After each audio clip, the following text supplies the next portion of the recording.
இந்த பிஸியான வியாபாரம் மத்தியில உங்களை 5 வேளை தொழுகைக்கு நீங்க எப்படி நேரம் ஒதுக்குறீங்க? இல்ல பிஸியா இருக்கிறேன்னு சொல்றது அது சும்மா நம்ம எப்படி பசிச்சா சாப்பிடுறோம், பசிச்சா சாப்பிடுறோம்ல, பட்டினியா கிடக்குறோமா? இல்ல அதே மாதிரிதான் 5 வேளை தொழுகைங்கிறது அதுக்குதான் அர்த்தம். அந்தந்த நேரத்துக்கு போய் நம்ம சாப்பிடுறது மாதிரி அந்தந்த நேரத்துக்கு தொழுகை போகணும். அல்லாஹ் சுப்ஹானஹு வ தஆலா என்ன சொல்றான்? இறையை நாடு, பின் இறையை தேடு. முதல்ல என்னை வணங்கு, அதுக்கப்புறம் உனக்கு தேவை நான் தரக்கூடியவன். அதுக்காக அல்லாஹ் தருவான் சொல்லி வீட்டை படுத்துக்கிட்டு இருந்தா கொண்டாந்து இருந்தா வாயில ஊட்டி விடுவான் அப்படிலாம் கிடையாது. அதுக்குள்ள முயற்சிகள் நம்ம செய்யணும். அது அல்லாஹ் நமக்கு தருவான். நம்ம அவனை வணங்கிட்டாவே போதும், ஆட்டோமேட்டிக்கா நமக்கு என்ன கிடைக்குமோ கிடைக்கும்.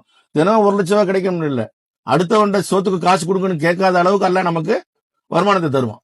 நமக்கு தேவையான பண உதவிகள், பொருள் உதவிகள், மன நிம்மதி எதா இருந்தாலும் நமக்கு தரக்கூடியவன் அல்லாஹ் தான்.